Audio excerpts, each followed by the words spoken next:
hopefully what I've found today will cement that fact.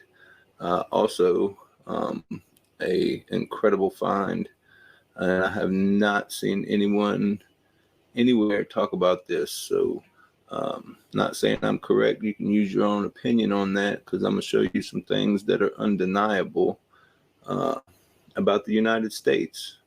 So let's get to it. So this is California as we know it today. We got the valley right through here. It's where a lot of the vineyards are. A lot of Silicon Valley is right up in here where San Francisco is. But let me show you an ancient map.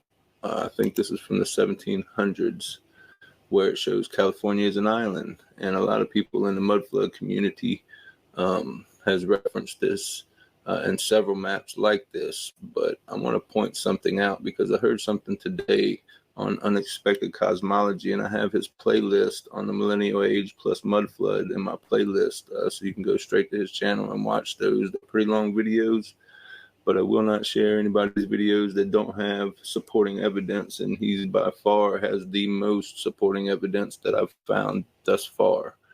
But I have mentioned in the past that I thought that the Mississippi River was actually the Nile, and that down towards the Gulf of Mexico, there, could be the original Garden of Eden. And hang on just a second. Let me look something else up right quick here.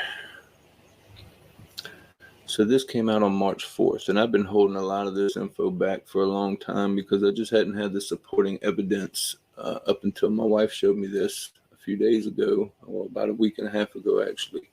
But off the coast of St. Bernard, which is about 50 miles east of New Orleans, this guy claims that he had found a 12,000-year-old city. And he said he discovered the ruins of an ancient civilization off the coast of St. Bernard Parish. He claims there's a huge underwater granite mounds near the Chandelier Islands that may have been the site of a lost city. The Chandelier Islands are a chain of uninhabited barrier islands located in the Gulf of Mexico, 50 miles east of North New Orleans. And it's actually just off the coast of Mississippi. But he said before a dramatic sea level rise at the end of the Ice Age, which is not the case, but anyway, he said he's a retired architect, and he believes the site to be predating the Maya, Inca, and Aztec civilizations in Mexico. What's down there are hundreds of buildings that are covered with sand and silt that are geographically related to the Great Pyramid of Giza. And he continues on and said he's seen under like 200 foot of silt, just watery dirt, that there is actually 3 pyramids in the same configuration as the pyramids of Giza, along with many, many buildings of these megalithic granite, blocks. But right here is when it was an island. And as you can see right here, it's called the Gulf of California, or the Red Sea. And today on the Unexpected Cosmology, he was talking about how a woman had sent him a letter saying that she believed that this island was actually Egypt, and that the Red Sea right here is what God parted when he had the Exodus and when Moses led the Israelites out of Egypt. So I got to wondering, there's quite a few things over here in California.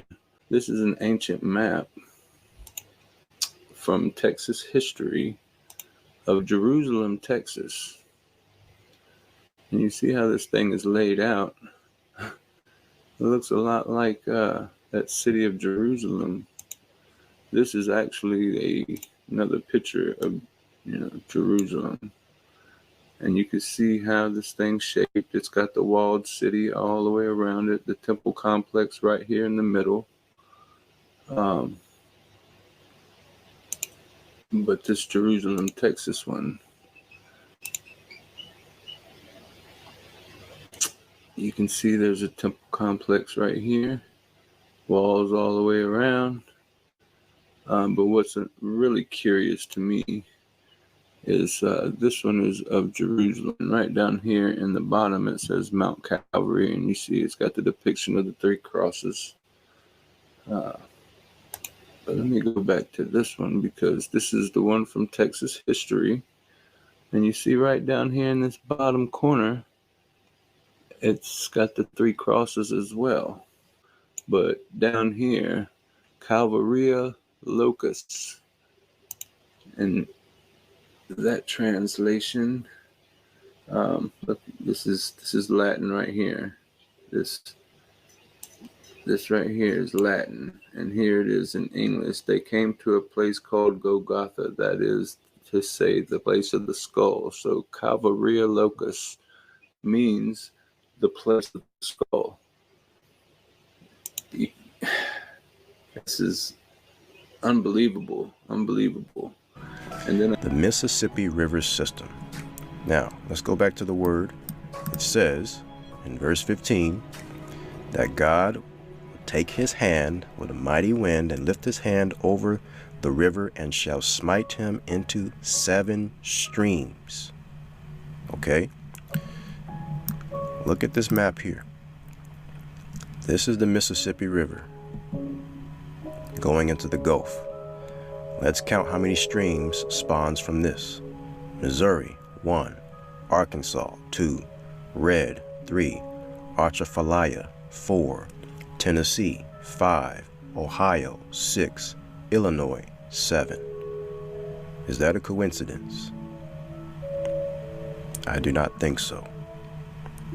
This is the Nile River. They're hiding the information. Now let's confirm it. We're going to go into the secret books that the secret societies read from. And that is indeed the Freemason Society. There are certain levels that give away certain information. And this is where all of your senators and congressmen, this is where they go to get that information. They're not going to get it from universities. The only other way they're going to get it is by continuously searching within the chancellor's libraries, who are the guardians at the universities and state colleges. That's where the information is. So let's go down to page 25. Let's start reading here. The ancient and mystic Oriental rite is universal and is open to every master mason who believes in the fatherhood of God and the universal brotherhood of all men. The other qualification necessary of the neophyte. Remember Neo from the Matrix. The neophyte is that he shall be honorable and upright in his dealings. Number 4. The cradle of the symbolism used in all masonry is placed by many of the best authorities in that country, which they believe was first inhabited, the plateau of Tartary. Tartary, the empire of Tartaria, is something that we are going to get into much later, but actually sooner than later. This is going to be a big one. This is where the 10 tribes, the lost 10 tribes of Israel, are housed. And from there, transmitted to this generation by the sages of India, Persia, Ethiopia, and Egypt. We are not indebted to either ancient Egypt for either religion or masonry, but to America. It is fact that at Memphis, Egypt, in the pyramids, under the guidance of the kings, and the mystic rites of masonry were worked many thousands of years ago, but at that time, Egypt and the continent of America were one and the same. Number 6, in America, rediscovered in the 15th century and repopulated in the 17th. Do you see that? Rediscovered after Pangea and the catastrophe that you read about in the book of Ezekiel in the 15th century, and